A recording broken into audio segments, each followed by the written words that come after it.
Angola is a nation that produces more oil than a Diddy party. Billions of dollars worth get pumped out of the ground every year, and yet one of Africa's richest oil states leaves its citizens scrambling at the pump.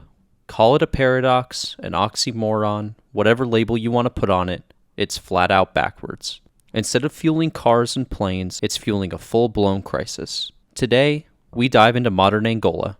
From Luanda, the most expensive city on earth, to the protests over fuel, the oil boom fueling gentrification, and a surprising link to Texas. All aboard the Houston Express.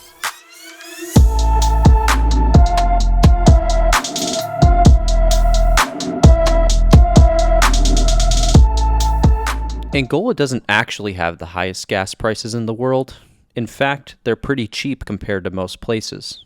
The average price of gas in Angola is about $1.20 USD per gallon, roughly a quarter of what Californians pay.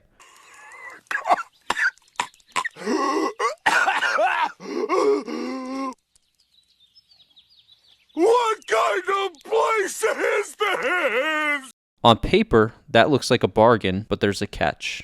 The median Angolan salary is around 140 USD per month. Suddenly, that cheap gas doesn't really look so cheap. For reference, filling up a Honda Civic costs about $14. That's about 10% of your monthly pay right there. Fill up twice a month and you've just torched 20% of your income, just to keep the car moving. Suddenly, your trip to the pump feels more like an investment than filling up your car.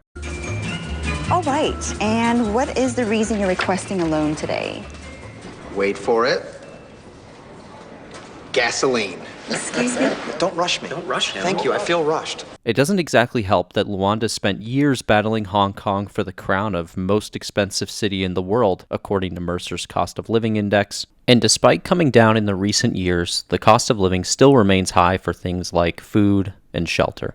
The average one-bedroom flat in the city costs about $700 per month, which, again, might sound affordable, but for the average citizen, it's not affordable at all. Sprinkle in a government that slashed fuel subsidies, causing an overnight increase of 30% on diesel products, and things get ugly fast. Protests erupted across dozens of cities, clashes with security forces broke out, and over 20 people were killed. This still doesn't answer the question, though. Why would a country sitting on billions in oil revenue need to hike fuel prices so sharply?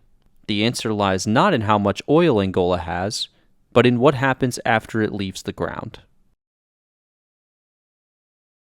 So how does a country so rich in natural resources import more refined oil than it exports?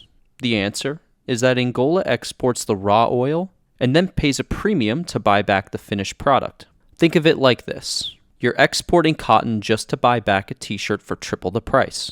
Or you're mining cobalt and still pay full price for an iPhone. Oh wait, that already happens here. But to put this into perspective, 70% of the oil used by citizens in Angola are imported from other nations. This is in spite of exporting over 1 million barrels per day in crude. As of 2023, Angola only had one major oil refinery, with a capacity to refine 65,000 barrels per day. Compare that to Texas, with a refinery capacity of 6.3 million barrels per day across 35 refineries. Hey, Patrick, what am I now? Stupid?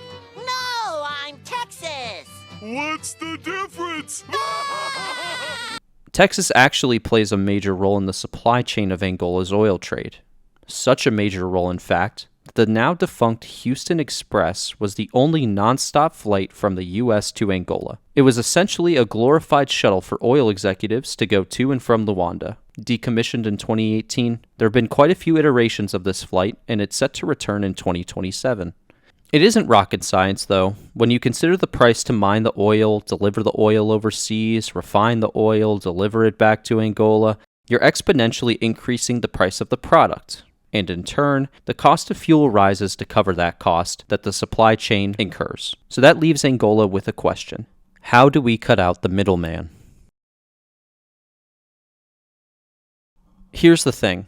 Angola has the framework to pull themselves out of this paradox. If they can pull it off, the country would flip from importing fuel at a premium to refining it inside their own borders, and maybe even start exporting their own refined oil like other petrol states. Now bear with me because this is going to be very number heavy, but let's take a look at the future plans that Angola has to bolster their refineries.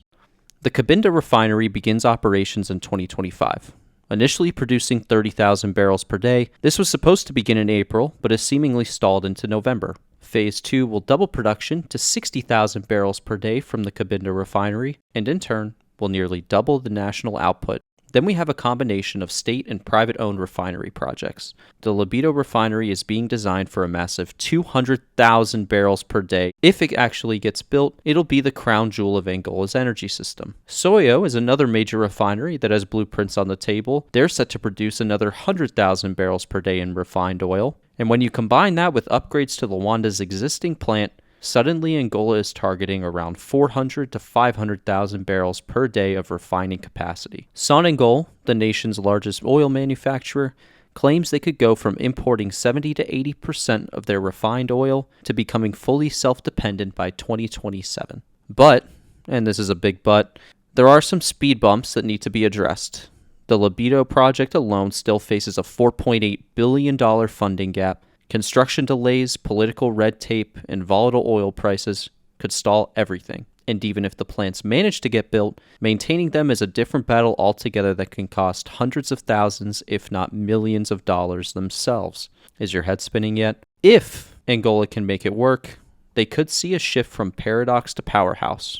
Instead of exporting crude and buying back gasoline at triple the cost, Angola could be the one selling the finished product. For the first time in decades, the future of oil in Angola doesn't just look profitable, it actually looks self-sustainable.